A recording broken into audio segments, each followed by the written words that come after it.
खबर सां सेनेट इजलास हंगामे जे वर चढ़ी वियो। पीपल्स पार्टी जी सेनेटर शीरी रहमान जी क़ौमी सलामती पॉलिसी ते ॻाल्हाइण न ॾिनो वियो। शीरी रहमान चयो आहे त क़ौमी सलामती पॉलिसी कहिड़ी आहे, कंहिंखे का ख़बर नाहे। सेनेट इजलास में पीपी सेनेटर शीरी रहमान पारां क़ौमी सलामती पॉलिसी ते सवाल उथारण ते हुकूमती मेंबरनि जी मुदाख़लत कई वई ऐं सख़्त गोड़ थियो आहे। अपोज़िशन ऐं हुकूमती मेंबरनि चेयरमैन जी डाइस आॾो हिक ॿिए ख़िलाफ़ सख़्त नारेबाज़ी कई, जॾहिं त मुख़ालिफ़ धुर जे मेंबरनि जो हुकूमती कानूननि ऐं पॉलिसियुनि ते ऐवान खां एतमाद में न वठण ख़िलाफ़ वॉकआउट कयो वियो आहे। सेनेटर शीरी रहमान जो चवणु आहे त क़ौमी सलामती जे मामले ते पार्लियामेंट खे बाईपास कयो वियो। श्री रहमान चयो त क़ौमी सलामती पॉलिसी सेनेट में छो न पेश कई वई, अवाम खे का ख़बर नाहे त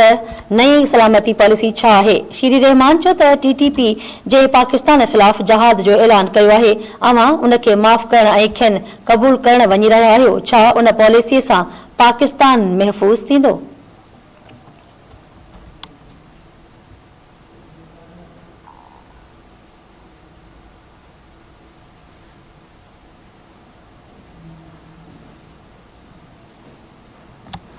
जी नासिन खे अहम ख़बर ॾियूं पिया। सेनेट इजलास में हंगामे जे वर चढ़ी वियो आहे। पीपल्स पार्टी जी सेनेटर शीरी रहमान जी क़ौमी सलामती पॉलिसी ते ॻाल्हाइण न ॾिनो वियो आहे। श्री रहमान चयो आहे त क़ौमी सलामती पॉलिसी कहिड़ी आहे, कंहिंखे का ख़बर ई नाहे। सेनेट इजलास में पीपी सेनेटर श्री रहमान पारां क़ौमी सलामती पॉलिसी ते सवाल उथारण ते हुकूमती मेंबरनि जी मुदाख़लत थी आहे ऐं सख़्त गोड़ कयो वियो आहे। अपोज़िशन ऐं हुकूमती मेंबरनि चेयरमैन जे डाइस आॾो हिक ॿिए ख़िलाफ़ नारेबाज़ी कई आहे, जॾहिं त मुख़ालिफ़ धुर जे मेंबरनि जो हुकूमती कानूननि ऐं पॉलिसियुनि ते ऐवान खां एतमाद में न वठण ख़िलाफ़ वॉकआउट कयो वियो आहे। ॿुधायूं पिया सेनेटर शीरी रहमान जो चवणु आहे त क़ौमी सलामती जे मामले ते पार्लियामेंट खे बाईपास कयो वियो आहे। शीरी रहमान चयो त क़ौमी सलामती पॉलिसी सेनेट में छो न पेश कई वई, अवाम खे का ख़बर न आहे त नई क़ौमी सलामती पॉलिसी छा आहे। शीरी रहमान चयो त टीटीपी जंहिं पाकिस्तान ख़िलाफ़ जहाद जो ऐलान कयो आहे, अवां उन खे माफ़ करण ऐं खेनि क़बूल करण वञी रहिया आहियो। छा उन पॉलिसी सां पाकिस्तान मज़बूत थींदो?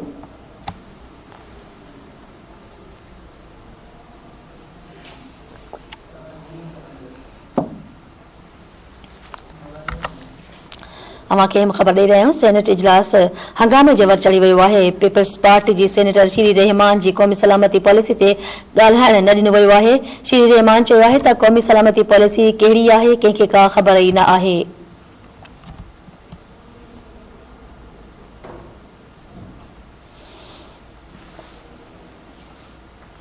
नाज़रीन खे ॿुधायूं पिया सेनेट इजलास में सेनेटर शीरी रहमान पारां क़ौमी सलामती पॉलिसी ते सवाल उथारण ते हुकूमती मेंबरनि मुदाख़लत कई आहे ऐं सख़्त गोड़ कयो आहे। अपोज़िशन ऐं हुकूमती मेंबरनि चेयरमैन जी डाइस आॾो हिक ॿिए ख़िलाफ़ सख़्त नारेबाज़ी कई आहे, जॾहिं त मुख़ालिफ़ धुर जे मेंबरनि हुकूमती कानूनी पॉलिसी ऐवान खे एतमाद में न वठण ख़िलाफ़ वॉकआउट कयो आहे।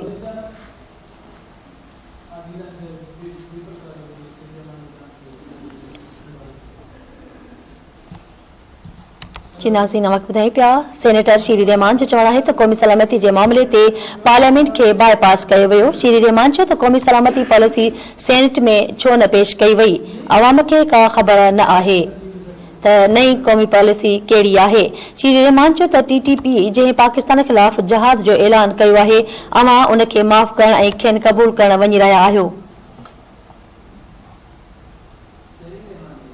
श्री रहमान जो चवणु त छा उन पॉलिसीअ सां पाकिस्तान महफूज़ थींदो?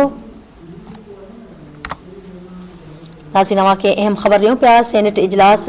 हंगामे जे वर चढ़ी वियो आहे। पीपल्स पार्टी जी सेनेटर श्री रहमान जी क़ौमी सलामती पॉलिसी ते खेसि ॻाल्हाइण न ॾिनो वियो आहे। श्री रहमान चयो आहे त क़ौमी सलामती पॉलिसी कहिड़ी आहे, कंहिंखे का ख़बर ई न आहे। सेनेट इजलास में पीपी सेनेटर श्री रहमान पारां क़ौमी सलामती पॉलिसी ते सवाल उथारण ते हुकूमती मेंबरनि जी मुदाख़लत कई आहे, सख़्त गोड़ बि कयो वियो आहे। अपोज़िशन ऐं हुकूमती मेंबरनि चेयरमैन जी डाइस आॾो हिक ॿिए ख़िलाफ़ सख़्त नारेबाज़ी कई आहे, जॾहिं त मुख़ालिफ़ धुर जे मेंबरनि हुकूमती कानून ऐं पॉलिसियुनि ते ऐवान खां एतमाद में न वठण ख़िलाफ़ वॉकआउट करे छॾियो आहे।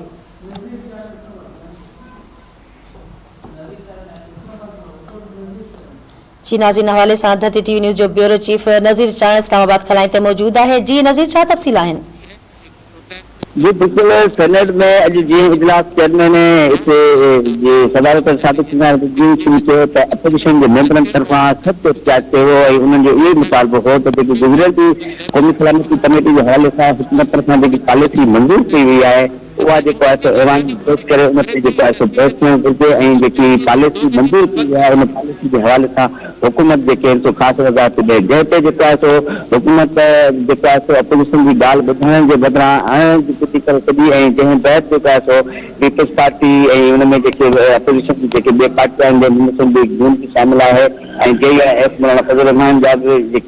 सेनेटर हा बे अपोजिशन की पार्टियों उन्हनि गॾियल तौर ते सख़्त एहतजाज किया हुकूमती मेंबरन अपोजिशन के मेंबरन में भी सख्त जुमलन की ॾे वठ कई वई इसकी सेनेट चेयरमैन सादिक सिंघानी तरफा बार बार उन्होंने समूरन सेनेटरन से चाहे वो अपोजिशन जा हुजन या हुकूमत जा हुजन उन्हनि मेंबरन से ये दरखास्त करे रहियो हो तो तव्हां पंहिंजे कुर्सियुनि ते वेहो तव्हांजी ॻाल्हियूं आहिनि उहे हुकूमत बे ॿुधण लाइ तैयार है पर हुकूमती मेंबरन तरफा कंहिं क़िस्म तसली बख़्श जवाब न मिलण ते अपोजिशन मेंबर नारेबाज़ी कंदा सेनेट के चेयरमैन जे डाइसाडो सख्त एहतजाज किया नारेबाज़ी शुरू करे दी जंहिं बैदि हुकूमत से लाॻापियल सेनेट में ऐवान आला वसीम हुकूमत सेनेटर हो उन अपोजिशन मेंबरन से राज़ी कर बदला उन मथा तनकीद कंदे रहे उन ये चवण हुकूमत मेंबरन जो अपोजिशन असां कौमी सलामती पॉलिसी के हवाले से पार्लियामेंट कमेटी ठाही हुई उनमें शरीक न थिया हुआ जॾहिं बे माण्हुनि तरफा उन्हनि खे घुरायो वञे थो त उहे हाज़िर थियनि था अहिड़े ॻाल्हि खां पोइ अपोजिशन मजबूरन हुकूमती मेंबरन के तकरियूं हुयूं या उन्हनि जा बयान हो या ॻाल्हाए रहिया हो उन्हनि खिलाफ़ एहतजाज कंदे इजलास वाकआउट करे छॾियो जंहिं बैदि पीपल्स पार्टी के सीनियर अॻवान सेनेटर शहीर रहमान तरफा इहो हुकूमत के जवाब ॾिनो वियो त हुकूमत असांखे अपोजिशन के मुकम्मल तौर ते नज़रअंदाज करे वई है अमल न सिर्फ मज़म्मत जोगो है पर अफ़सोसनाक है शहीर रहमान जो चवण हो तो हुकूमत को पहिरीं फर्ज है कि इन मुल्क में रहंदड़ हर माण्हू के इन शइ खां वाज़ह ज़ाहिर ॼाण हुजणु घुर्जे त हुकूमत तरफा पॉलिसी मंजूर की हुई है उनमें कहिड़ा नुक़्ता आहिनि उन्हनि जो तरीक़ेकार कीअं हूंदो उहा पॉलिसी कहिड़े हवाले सां कहिड़े नुक़्तनि ते ॿधल हूंदी उहो ऐवान में पेश करण बदिरां हुकूमत पंहिंजी ॾाढ धर्मी कंदे अपोजिशन के खिलाफ़ उन्हनि खे दीवार सां हणण जी कोशिशि करे रही है अहिड़े हाल खां पोइ सेनेट के इजलास में अपोजिशन तरफा इजलास वाकआउट करे विया इजलास सुभाणे 3 वॻे ताईं मुलतवी कयो वियो जी नज़ीर मेपरा फैसलो महफूज़ किया है इन बाबत कहिड़ा तफ़सील आहिनि जी बिल्कुल नेपरा तरफा बिजली के अघन में वाध वारी असम्बली मंजूर कई हुई तो बिजली जो अघ 4 रुपये का मथे फी यूनिट मथे कयो वञे उन हवाले से अज नेपरा के हेडक्वार्टर में जूम मीटिंग कोठाई हुई चइनी सूबन से गडोगड बिजली वापदा या पावर वाटर से तालुक रखंदड़ फैक्ट्री हुआ या उन अमलदार हुआ उहे जूम मीटिंग के जरिए शरीक किया खास तौर पर कराची माप बिजली के हवाले से वॾे पैमाने ते मुख़्तलिफ़ तजवीज़ूं आयल हुयूं गौर विचार किया वियो जंहिं बैदि बिजली के अघ वधाइण के हवाले से नेपरा बिजली की तरीक़ेकार है उनके वाज़ह करण के हवाले से नेपरा हेडक्वार्टर में बिजली रखियल हुई उहा फैसलो है वो नेपरा हेडक्वार्टर में बिजली दौरान महफ़ूज़ किया गया है जी।